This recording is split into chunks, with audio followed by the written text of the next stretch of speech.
قرآن کے کسی ایک حرف پہ شک کرنا انسان کو کافر بنا دیتا ہے. گل نہیں سمجھ آئی چیز؟ کسی ایک لفظ پہ شک کرنا انسان کو کافر بنا دیتا ہے کہ اللہ نے یہ صحیح نہیں کہا، اللہ نے یہ صحیح نہیں کہا، اللہ معاذ اللہ یہاں بھول گیا ہوگا، اللہ یہاں اس کو ایسا نہیں کہنا چاہیے تھا. ایسا تصور کرنا انسان کو اسلام سے نکال کے کافر نہیں مرتد بنا دیتا ہے. توجہ کریے گا، مرتد وہ ہے کہ جس کی زندگی میں اس کی توبہ قبول نہیں ہو سکتی، آخر میں اللہ اور اس کا معاملہ ہے. خدا کی قسم سننا، یعنی جو قرآن کے ایک لفظ کو جھوٹا کہے، قرآن کے ایک لفظ کو کہے کہ یہاں یہ لفظ نہیں بنتا تھا، وہ تو مرتد ہو جاتا ہے. اور جو محمد کی کسی بات کو یہ کہے کہ یہاں یہ کہنا نہیں بنتا تھا، وہ بھی اسلام میں نہیں رہتا، مرتد ہو جاتا ہے. چونکہ قرآن اور اہل بیت، قرآن اور اہل بیت دونوں برابر ہیں. جو میرے محمد کی بات کو جھٹلائے وہ مرتد ہوتا ہے. اگر اسلامی حکومت ہو تو حاکم اسلام پہ لازم ہے کہ ادھر وہ ارتاد کرے، ادھر حاکم اس کی گردن اتارنے کا حکم دے دے. کوئی توبہ نہیں. ایک مرتبہ میرے محمد کی بات کو کلمہ پڑھنے کے بعد جھٹلا دے، وہ قتل کے قابل ہے، مرتد ہو گیا ہے، اب اس کی توبہ قبول نہیں. میں ایسے نہیں کہہ رہا، روایات کی روشنی میں کہہ رہا ہوں. میں پہلے بھی کہا کرتا کہ حسن حمدانی اپنی جیب کی بات نہیں کرتا، اپنی بنائی ہوئی بات نہیں کرتا، وہی عرض کرتا ہوں جو نتیجہ قرآن ہے، جو نتیجہ کلام اہل بیت ہے. رسول خدا مدینہ سے باہر نکلے، کبھی اکیلے نہیں نکلے، مگر آج رسول اکیلے نکل رہے ہیں. کبھی کبھی خانوادہ عصمت نے ایسے افعال کیے ہیں کہ جو ان کی زندگی کے معمولات نہیں، مگر انہوں نے کیے نتیجہ کچھ دکھانے کے لیے. رسول خدا مدینہ سے نکلے، ابھی مدینہ سے باہر تشریف لے کے جا رہے تھے کہ نگاہ دیکھا ایک اعرابی اونٹ کے گلے میں قلادہ ڈالے ہوئے، اونٹ کو نکیل ڈالے ہوئے، اونٹ کو نکیل ڈالے ہوئے، رسی تھامے مدینہ سے باہر جا رہا تھا. اب اونٹ موٹا تھا، تنومان جوان اونٹ. رسول خدا نے اس سے پوچھا، اس نے سلام کیا، السلام علیکم یا رسول اللہ، اللہ کا رسول سلام. رسول نے کہا کیا جو کریے، کہاں جا رہے ہو؟ یا رسول اللہ اونٹ بیچنے جا رہے ہو. بیچنا ہے؟ جی یا رسول اللہ. کتنے کا بیچو گے؟ اتنے کا. رسول نے گرہا سے درہم دینار جو طے ہوا، 300 دینار طے ہوا، 300 درہم طے ہوا. رسول نے گرہا سے درہم نکالے، اس کی ہتھیلی میں رکھے، کہا لاؤ اس کی مہار مجھے دے. مہار اس نے دی، رسول نے رقم کی تھیلی اس کے ہاتھ میں رکھ دی. جانتے ہو نا پہلے زمانے میں سکے چونکہ ہوتے تھے، کوئنز ہوتے تھے، تو ان کوئن کو تھیلیوں میں رکھا جاتا تھا. اس نے تھیلی کو تولا، رقم پوری، اس نے جیب میں رکھی. رسول اونٹ کو واپس موڑ کے مدینے کی طرف لے جا رہے تھے. مہار رسول کے ہاتھ میں تھی.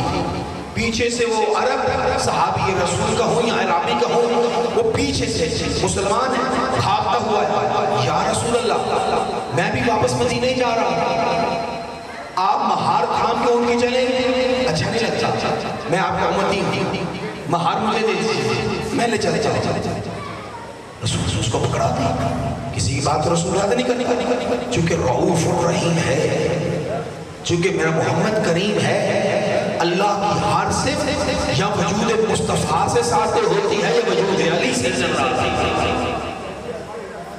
اب میرا رسول رحیم ہے، میرا رسول کریم ہے.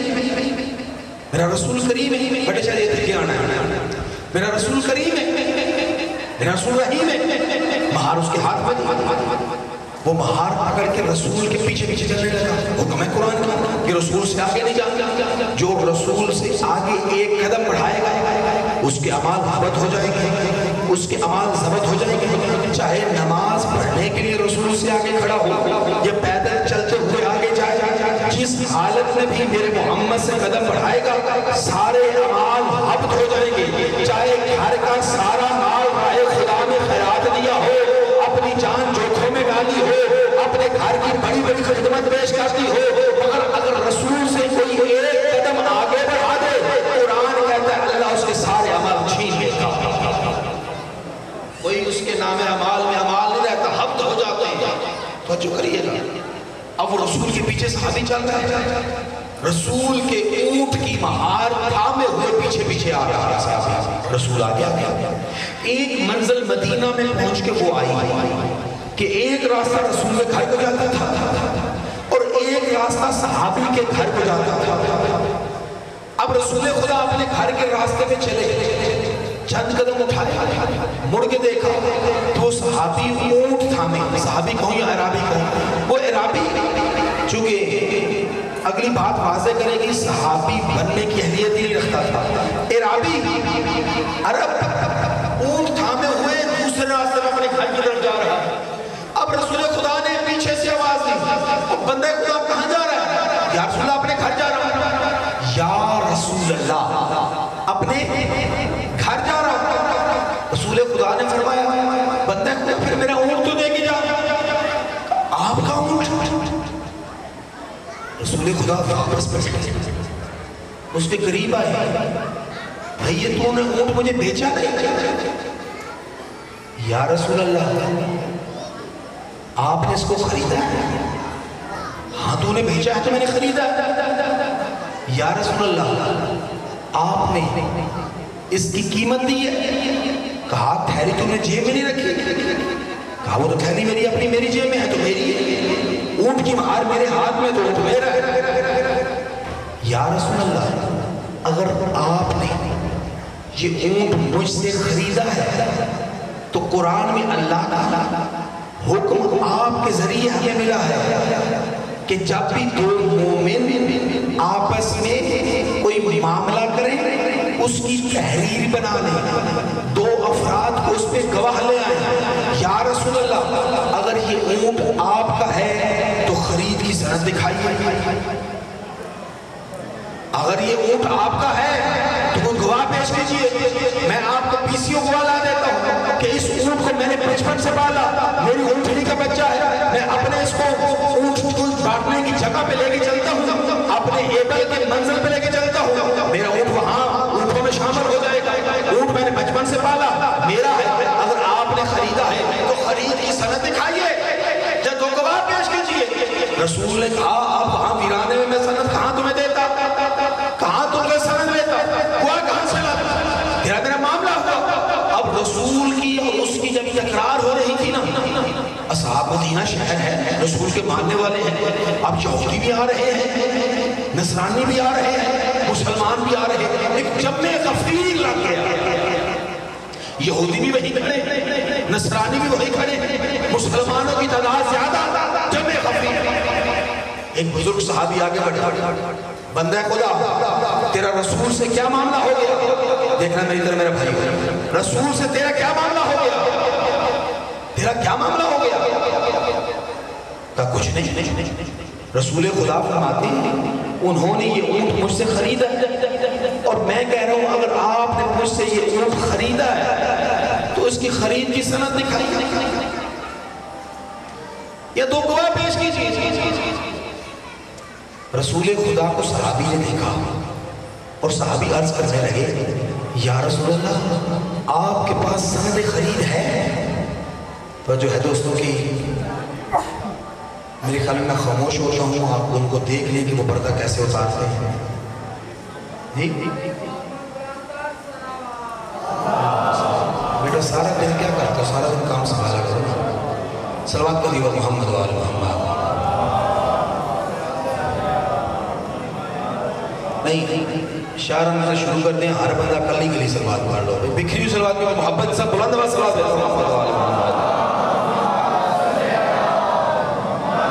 مہربانی ایسے محبت کے ساتھ صلوات ہے، جن کے عشق کے ساتھ صلوات کی آواز آئے، ایسے صلوات پڑھ رہے ہیں جیسے بڑی مشکل میں پھنس کے صلوات پڑھ رہے ہیں۔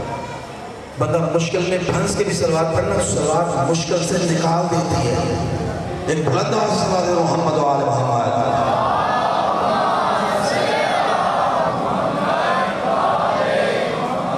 صحابی رسول کی طرف متوجہ ہوا، یا رسول اللہ، میرے نوجوان دوستوں، میرے بچوں، یا رسول اللہ آپ کے پاس سند ہے؟ رسول نے فرمایا نہیں۔ گواہ ہیں؟ آپ نے فرمایا نہیں۔ کہا یا رسول اللہ وہ تو ٹھیک نہیں کہہ رہا۔ رسول خاموش۔ دوسرا مسلمان آگے بڑھا، صحابی آگے بڑھا، یا رسول اللہ آپ کے پاس سند گواہ؟ رسول اللہ نہیں۔ وہ کہتا ہے قرآن میں ہے۔ یا رسول اللہ قرآن میں تو ہے نا، لما تقولون ما لا تفعلون، تم وہ کیوں کرتے ہو جو کیوں کہتے ہو جو کرتے نہیں۔ اب رسول کا جلال ہے کہ بڑھتا جا رہا ہے، رسول غضب میں ہے خاموش، کیونکہ رحمت کل ہے۔ ایسے میں بھیڑ چھٹنے لگی، پتہ نہیں کیا سنتے ہو، بھیڑ چھٹنے لگی، رش ہٹنے لگا، مہتاب امامت شمس نبوت کے قریب ہونے لگا، علی کی نور کی کرنیں محمد کے سورج سے فصل ہونے لگی، اصحاب ہٹے، راستہ ملا، علی قریب آئے۔ اب علی نے آگے رسول سے نے پوچھا کیا ہوا، رسول کے پوچھنے سے علی خود جانتا ہے کیا ہو رہا ہے۔ علی نے آتے ہی اس سے پوچھا تیرا میرے آقا سے کیا معاملہ ہے؟ اس نے کہا ابو الحسن کوئی معاملہ نہیں ہے، میں تو قرآن پہ عمل کر رہا ہوں۔ رسول اللہ فرماتے ہیں کہ انہوں نے مجھ سے یہ اونٹ خریدا ہے اور میں یہ عرض کر رہا ہوں یا رسول اللہ اگر آپ نے مجھ سے یہ اونٹ خریدا ہے تو پھر اس کے خرید کی کوئی سند دکھا دیجئے یا پھر کوئی گواہ لائیے۔ علی نے کہا تو نے کیا کہا؟ ابو الحسن یہی تو کہہ رہا ہوں کہ میں نے رسول اللہ سے کہا ہے یا گواہ لائیے یہ سند لائیے۔ علی نے کہا ذرا تیسری مرتبہ کہہ تو نے کیا کہا؟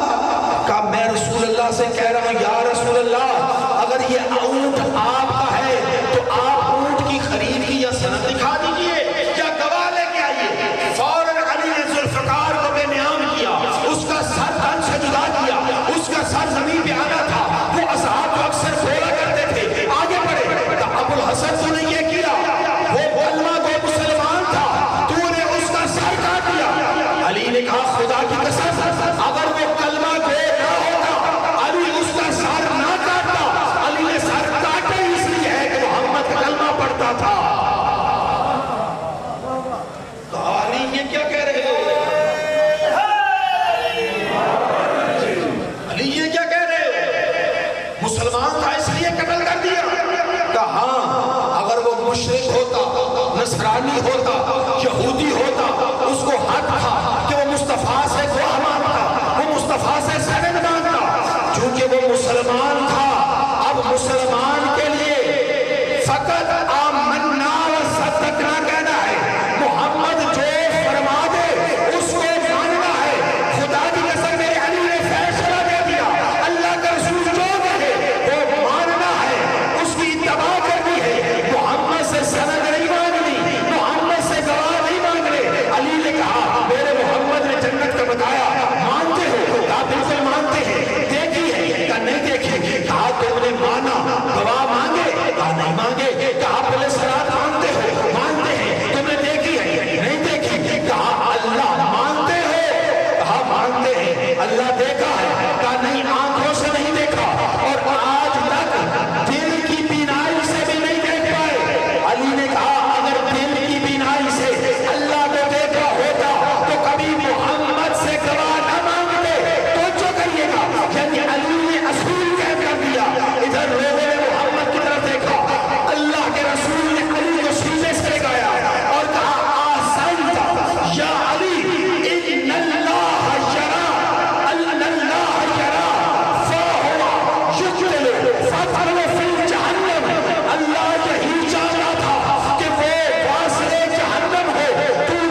بس میرے بھائی قرآن جو کہے وہ ماننا ہے، اہل بیت جو فرمائیں بغیر سوچے سمجھے محمد و آل محمد کے فرمان کو ماننا ہے۔ قرآن اور اہل بیت فقط وہی کہیں گے جو اللہ کہتا ہے، چونکہ قرآن کلام خدا ہے اور اہل بیت لسان خدا ہے۔ میں نے جملہ پہلے بھی کہا ہے، تکرار نہیں کہہ رہا، قرآن کلام خدا ہے، اہل بیت لسان خدا ہے۔ اب اسی لیے کلام خدا اور لسان خدا ایک ہی بات کرتے ہیں، دونوں میں دوری نہیں ہے۔ جو قرآن کہے گا وہی اہل بیت کہیں گے، حتیٰ کہ جو اہل بیت کریں گے وہی قرآن بنے گا۔ جو اہل بیت کریں گے وہی قرآن بنے گا۔ میرا محمد وہ ہیں کہ جن کے سینے پہ قرآن آیا ہے، یعنی جو چیز پہاڑ نہ اٹھا سکے وہ قلب مصطفیٰ اٹھا لیتا ہے۔ یہ جو دل ہے نا، دل یہ کہیں جڑا ہوا نہیں ہے، یہ پٹھوں کی باریک باریک دھاگوں پہ کھڑا ہے۔ جو ہے دوستوں یہ جو دل ہے یہ پٹھوں کی باریک باریک دھاگوں پہ کھڑا ہے، یہ کسی ہڈی کے ساتھ وابستہ نہیں، یہ جکڑا ہوا نہیں۔ کیونکہ اس نے حرکت کرنی ہے، اس نے ہلنا ہے، اس نے پمپ کرنا ہے، یہ جکڑا ہوا نہیں۔ یہ پٹھوں میں قید ضرور ہے مگر کہیں کسی ہڈی کسی گوشت کے لوچڑے میں اٹکا ہوا نہیں ہے۔ اسی لیے دماغ کے بعد اگر کوئی نرم و نازک ہے تو یہ دل ہے۔ اس کی حرکت میں تذبذب آئے تو انسان کہتے ہیں کہ ہارٹ اٹیک ہو گیا، یعنی اس کے دل پہ اٹیک ہوا اس لیے دنیا چھوڑ گیا۔ یعنی وجود کی حساس ترین عضو ہے دل، اور اللہ کہتا ہے میں نے اس قرآن کو جبرائیل کے ذریعے آپ کے دل پہ نازل کیا۔ قرآن دل پہ نازل ہوا ہے، سنو، قرآن دل پہ نازل ہوا ہے۔ اور میرا محمد کیا فرما رہے ہیں؟ میرا مصطفیٰ فرماتے ہیں، قرآن کی آیت آئی نا، لا تعجل دعاکم الرسول کما دعا بعضکم بعضا، خبردار میرے رسول کو اس طرح نہ بلانا جس طرح آپس میں ایک دوسرے کو بلاتے ہو، بھائی، ماما، چچا، خالو، نہ، میرے محمد کو ایسا نہیں بلانا۔ وما محمد الا رسول، میرا مصطفیٰ فقط رسول ہے۔ اپنے رشتہ داروں کی رشتے میں میرے محمد کو مت توڑنا۔ ارے جو مصطفیٰ کے خون کے رشتوں کو بھی رشتوں میں توڑنے نہیں دیتا وہ کسی کو محمد کا یار ہونے دیتا ہے؟ ہاں، میرے محمد کا ایک ہی یار ہے اور وہ اللہ ہے۔ علی جو جنس مصطفیٰ ہے، جو نور مصطفیٰ ہے، جو خلق مصطفیٰ میں خلقت میں شریک ہے، وہ بھی محمد کا یار نہیں، محمد کا غلام ہے۔ اذان سن لیجیے۔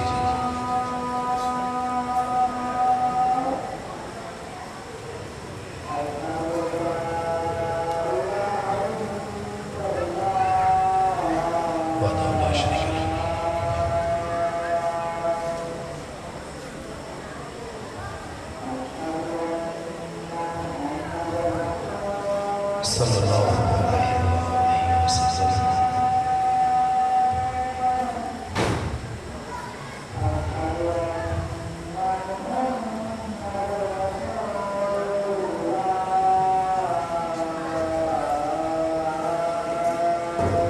صلی اللہ علیہ وسلم۔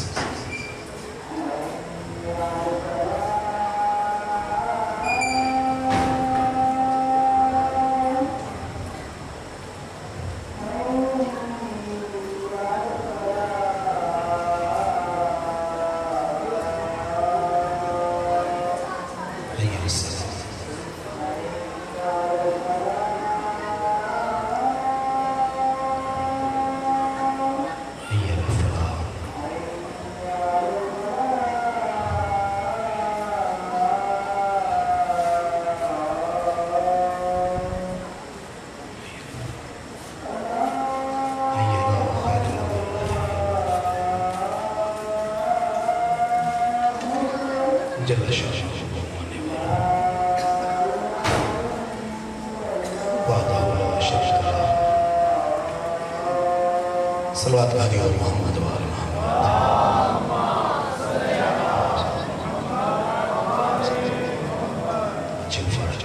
تو جو ہے دوستوں انسان کے وجود کا نازک ترین حصہ ہے دل، اور اللہ فرماتا ہے کہ میں نے اس قرآن کو محمد کے دل پہ نازل کیا. کس پہ نازل کیا؟ محمد کے، سارے بولو کس پہ نازل کیا؟ محمد کے دل پہ. ایک بات کرو، آپ کا دل ناراض تو نہیں ہوگا؟ یہ مجلس سے کوئی بڑی عبادت تمہیں سمجھ آتی ہے؟ گھر میں بیٹھا رہنا، چوکوں میں کھڑا رہنا، تھڑوں میں بیٹھے رہنا، وہ بھی عبادت ہوگا. گھر سے باہر نکل کے بیٹھنا بھی عبادت ہے احتجاج کے ساتھ. گھر میں بیٹھ کے باتیں کرنا عبادت ہے، بچوں کے درمیان وقت گزارنا عبادت ہے. لیکن اگر مجلس کے ساتھ بولو، مجلس حسین کے ساتھ، تو کس میزان میں بیٹھتا ہے باقی سارے اعمال؟ نماز کی بات نہیں کر رہا میں، کبھی نماز کا اور عزاداری کا آپس میں موازنے کا قائل نہیں ہوں. نماز ہی عزاداری حسین ہے، اور عزاداری حسین بھی ایک نماز ہے. میں مقابلے اور موازنے کا قائل نہیں ہوں. لیکن میرا سوال ہے، اتنی بڑی تعداد میں آپ شیعہ سنی بھائی جمع ہوتے ہو، مگر جب میں شروع کرتا ہوں تو آپ آتے ہو، جب میں ختم کرتا ہوں تو آپ میں سے اکثر اٹھ کے چلے جاتے ہو. میں نے دیکھا ہے، جب آتے ہو تو یقیناً گھر سے آتے ہو گے، جب اٹھ کے جاتے ہو تو یقیناً گھر جاتے ہو گے. گھر میں اگر کوئی بڑی عبادت مجلس سے زیادہ تمہارے معلومات میں ہے تو حسن حمدانی کو بھی بتاؤ. حسن حمدانی بھی مجلسیں چھوڑ کے گھر میں بیٹھے. وہ سمجھ آتی ہے؟ شاہ جی تمہارے کوئی آتی ہوئے سمجھ؟ نماز تو مجلس تو بڑی عبادت. آغا جی تسی بزرگ دسو، مجلس تو بڑی کوئی عبادت بھائی. جہاں بیٹھ کے سانس لینا تسبیح خدا شمار ہوگا. میں نے تو کسی روایت میں نہیں دیکھا گلی میں کھڑے ہو کے سانس لو تو تسبیح خدا شمار ہوگا. گھر میں چارپائی پہ لیٹ کے سانس لو تو تسبیح خدا شمار ہوگا. میں نے تو کہیں نہیں دیکھا. ہاں وہ رمضان کے لیے ہے کہ انفاسکم فیہا تسبیح، رمضان کے مہینے میں تم سانس لو گے تو تمہاری سانس تسبیح خدا شمار ہوگی. لیکن میں نے مجلس شبیر کے لیے دیکھا ہے کہ اس مجلس میں انسان جب بیٹھتا ہے نا تو اس کے بیٹھنے سے، اس کے بیٹھنے سے، شانے سے شانے میں محمد کندھے سے کندھا ملا کے بیٹھتے ہیں نا تو ان کے بیٹھنے سے خوشبو نکلتی ہے، ان کے بدن سے خوشبو نکلتی ہے. وہ خوشبو آسمان کی بلندیوں پہ بلند ہوتی ہے، فرشتوں کے مشام سے ٹکراتی ہے. فرشتے اللہ سے سوال کرتے ہیں پروردگار یہ کیسی خوشبو ہے جو ہمارے مشام سے ٹکرا رہی ہے. اس وقت رب ذوالجلال فرماتا ہے اے میری قدسی مخلوق، اے میری سماوی مخلوق، میرے کچھ بندے اننا عبادی قد جالسا فی مجلس حسینی، میرے کچھ بندے میرے حسین کے ذکر کے لیے مجلس میں بیٹھے ہیں. پہلی بات کا لطف لے، اللہ کہتا ہے میرے کچھ بندے. نمازیوں کے لیے میں نے ویسے نہیں دیکھا کہیں اللہ نے کہا کہ یہ میرے بندے ہیں. لیکن نماز کی تو تحقیر نہیں کر رہا، نماز ضروری ہے. نماز بتاتی ہے واقعی یہ حسینی ہے، نماز دلیل ہے حسینی ہونے کی. جو حسینی ہے وہ نماز پڑھتا ہے. لیکن مجلس شبیر کے لیے میں نے روایتوں میں دیکھا ہے کہ جب مومن شانے سے شانہ ملا کے بیٹھتے ہیں نا ان کے بدن سے خوشبو نکلتی ہے، ملائے اعلیٰ میں جاتی ہے، فرشتوں کے مشام سے ٹکراتی ہے. فرشتے اللہ سے پوچھتے ہیں پروردگار یہ کیسی خوشبو ہے جو ہماری سانسوں سے ٹکرا رہی ہے اور ہمیں اپنی طرف کھینچ رہی ہے. خدا کہتے ہیں میرے کچھ بندے، میرے کچھ بندے، میرے کچھ بندے میرے حسین کے ذکر کے لیے زمین پہ جمع ہیں، یہ ان کے بدن سے خوشبو اٹھ رہی ہے، یہ ان کے بدن سے خوشبو اٹھ رہی ہے. پھر فرشتے کہتے ہیں پروردگار اتعزل لنا نحن نحبط الى الارض. پروردگارہ ہمیں اجازت ہے کہ ہم زمین پہ جا کے نازل ہو جائیں، زمین پہ نازل ہو جائیں اور ان میں جا کے شامل ہو جائیں. خدا فرماتا ہے وَبِعِزَّتِ وَجَلَالِهِ قَدْ أَعْتَعْزِنُ لَكُمْ، میں نے تم سب کو اجازت دی. جاؤ زمین پہ جا کے اسی مجلس میں شریک ہو جاؤ. پھر روایت کہتی ہے ثم داخل فی مقام المجلس وقفوہم علی بابہ، جب وہ مجلس کی مکان میں داخل ہونے لگتے ہیں ان کو دروازے میں خدا روک دیتا ہے اور فرماتا ہے فاسمع کلامی، فاسمعوا کلامی، اے فرشتو میری بات سنو، میں اللہ نے تمہیں یوم یبعثون تک اس مقام پہ معمور کر دیا، قیامت تک شہید رکے رہو اور اس مجلس میں جو جو شہید تھا قیامت تک اس کے گناہوں کا استغفار کرتے رہو. تم چلے بھی جاؤ تو قیامت تک وہ فرشتہ یہاں موجود ہے جو آ گئے قیامت تک رہے گا. تم کل آؤ گے تو کل بھی اسی اور فرشتے آئیں گے، پرسوں آؤ گے تو اور فرشتے آئیں گے.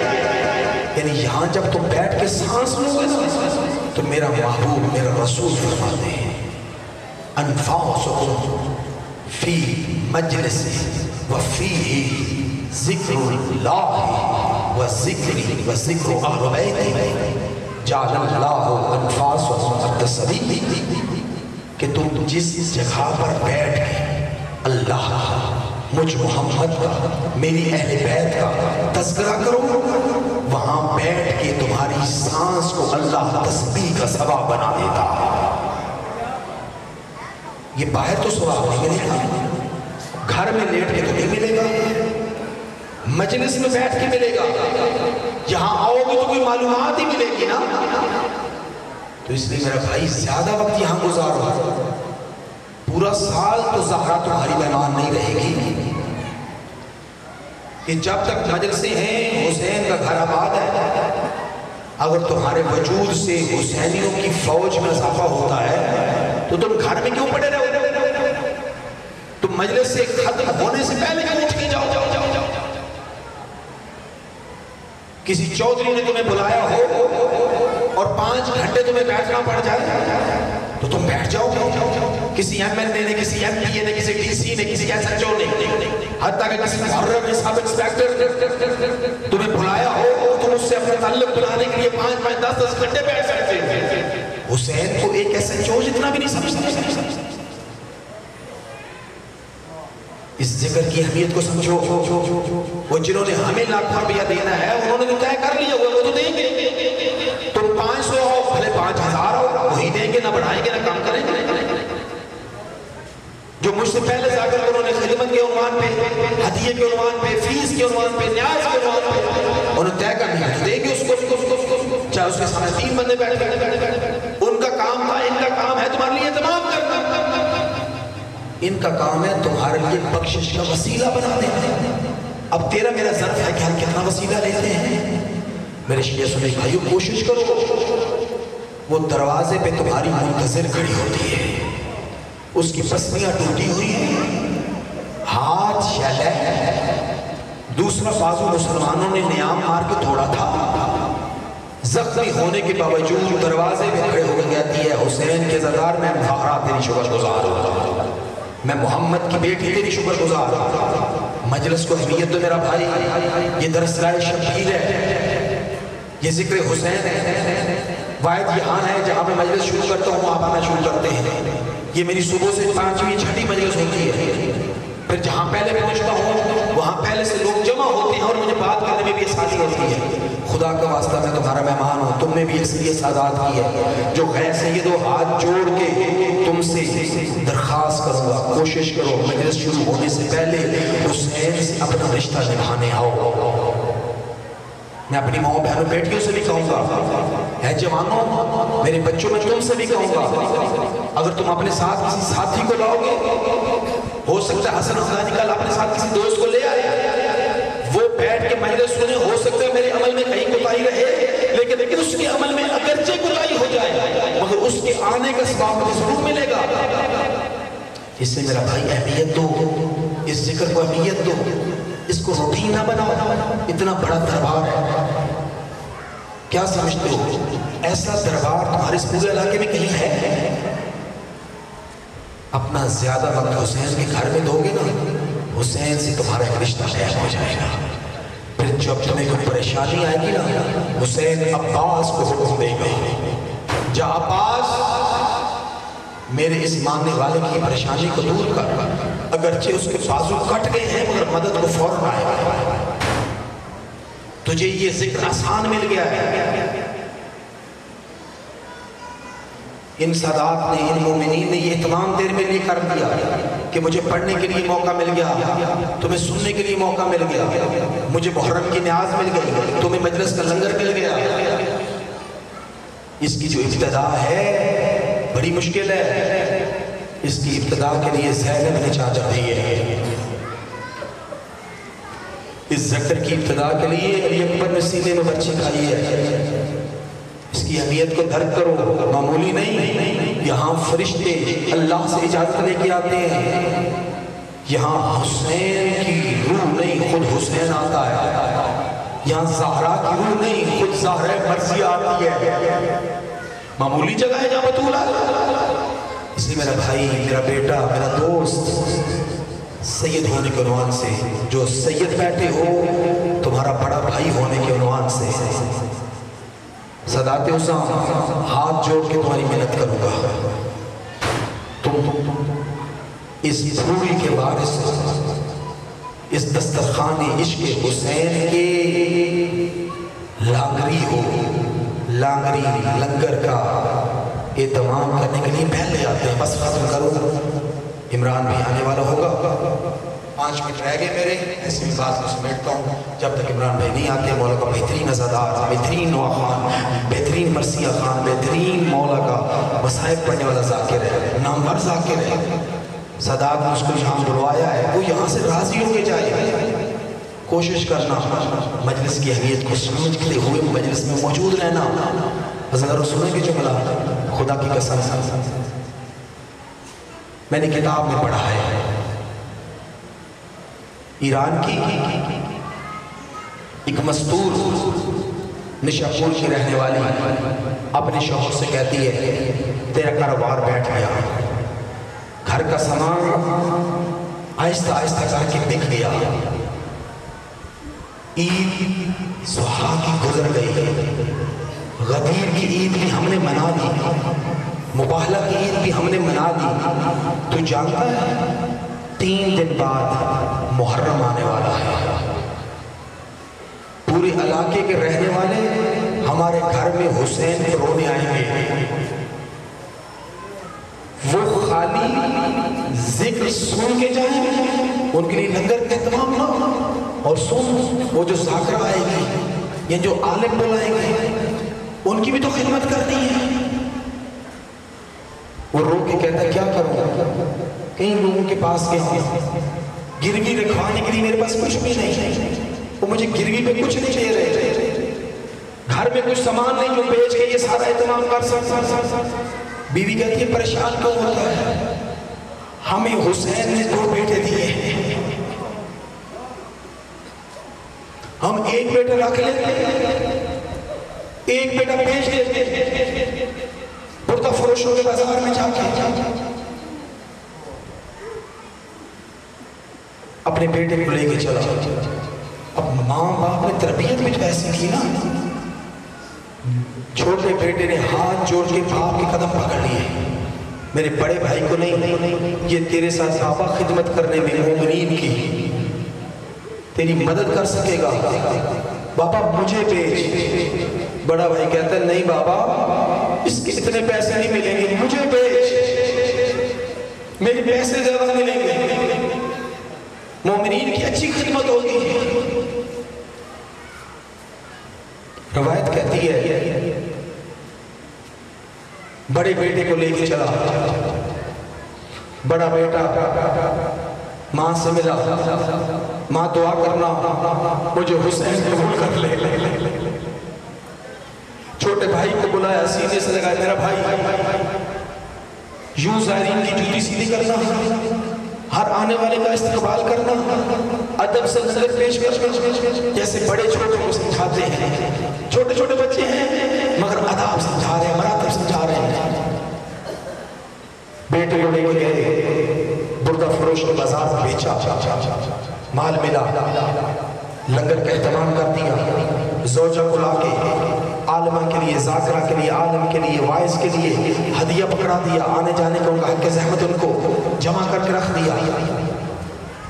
بڑے مطمئن میں جب بیچ کے آیا، بیٹے کو نصیحت کی تھی، میرا بیٹا نہ بھاگنا، نہ کوئی ایسا عمل کرنا کہ جس سے لوگ تجھ پہ انگلی اٹھائیں۔ ہر کوئی مانے تو حسین کی قربانی ہے۔ اس کا بابا فکر نہ کر، میں اون محمد کی سیرت پہ چلوں گا، میں محمد و ابراہیم کی سیرت پہ چلوں گا، ان کا غلام بن کے زندگی گزاروں گا۔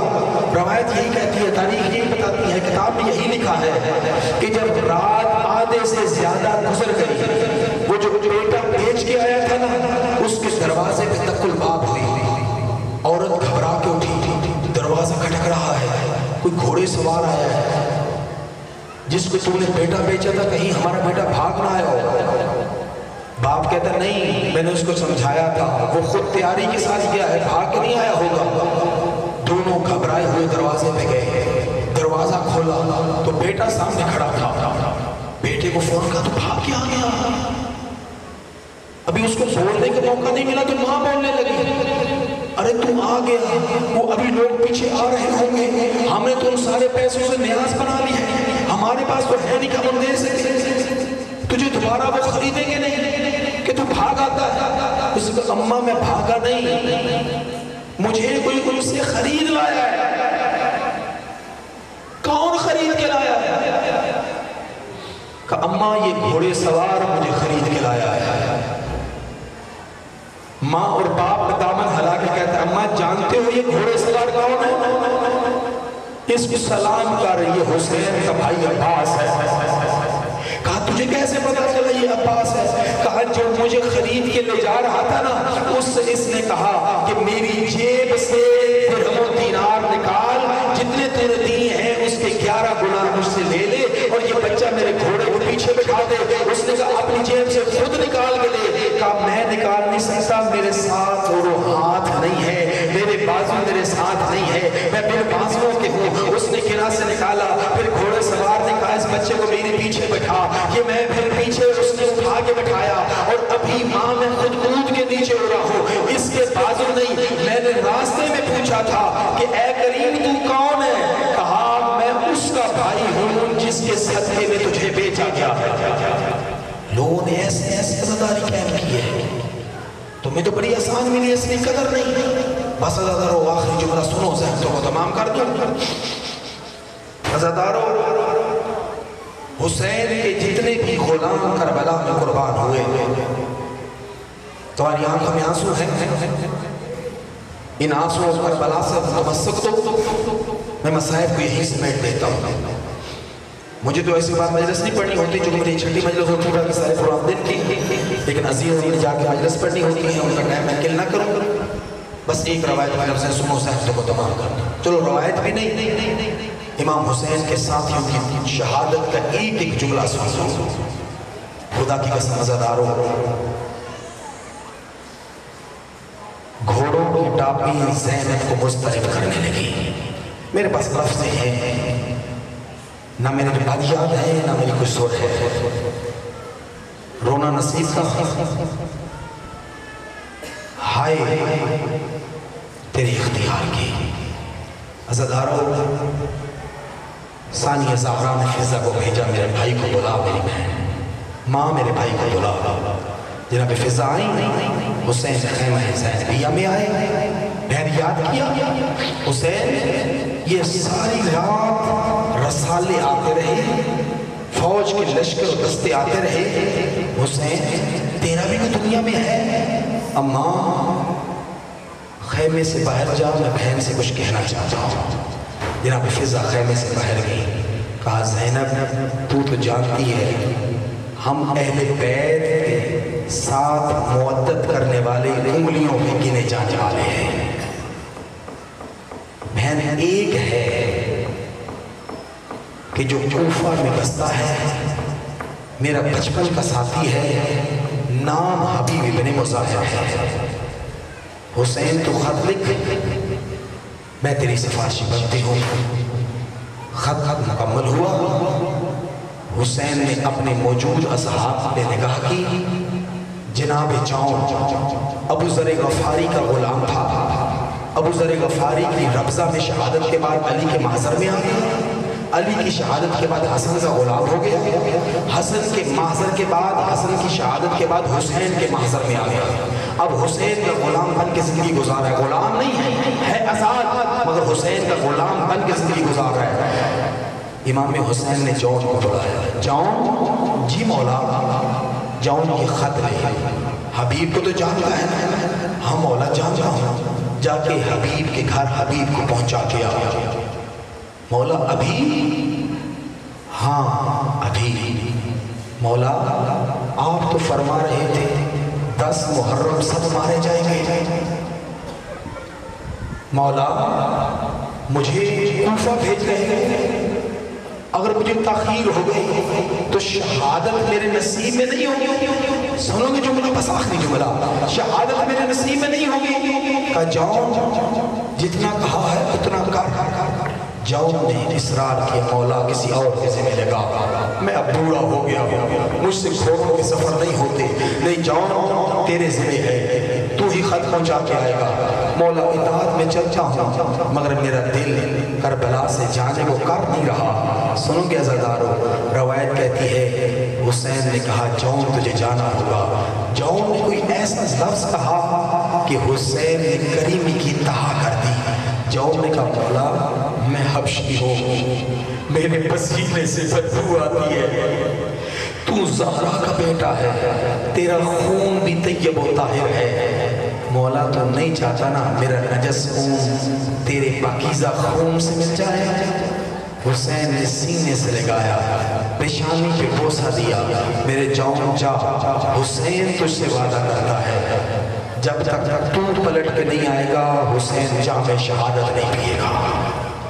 اور سن، میں حسین تجھے بشارت دیتا ہوں، باقی اصحاب کو نہیں تجھے دیتا ہوں. میں حسین خود تیرا لاشا کربلا سے اٹھا کے لاؤں گا. مطمئن ہو کے چلا، پلٹ کے آیا. بس آخری جملہ کہوں عزادارو، وہ لحظہ آیا جب جون نے کہا مولا میرا سلام. حسین لاشا جون پہ آئے. رم کے جان ابھی باقی تھی. حسین نے اپنے زانوں پہ جون کا سر رکھا. میں کہتا ہوں جون کتنا خوش نصیب ہے جہاں ابھی لحظے بعد عباس و اکبر کا سر ہوگا، تیرا سر اس معراج پہ جا پہنچا. فقط اتنا نہیں، جون کا سر اپنے زانوں پہ رکھ کے حسین جھکا، اپنی ریش اقدس، اپنے خط مبارک رخسار اقدس کو جون کے رخسار سے ملایا. اب جو جون کے رخسار سے حسین نے رخسار ملایا نا، جون مسکرایا. میرا جون تو مسکرا رہا ہے. ہاں مولا مجھے زہیر حبیب ابن مظہر، مولا یہ مسلم ابن اوسجہ مجھے لینے آئے ہیں. ہاں جون تو مسکرا رہا ہے. مولا اس لیے مسکرا رہا ہوں، میں ان کو دیکھ کے مسکرا کے زبان حال سے کہہ رہا ہوں زہیر دیکھ، بریر دیکھ، مسلم ابن اوسجہ دیکھ، حبیب ابن مظہر دیکھ. تمہیں یہ نصیب نہیں ہوا کہ تمہارے رخسار سے وہ رخسار ملے جن کو محمد چوما کرتا تھا.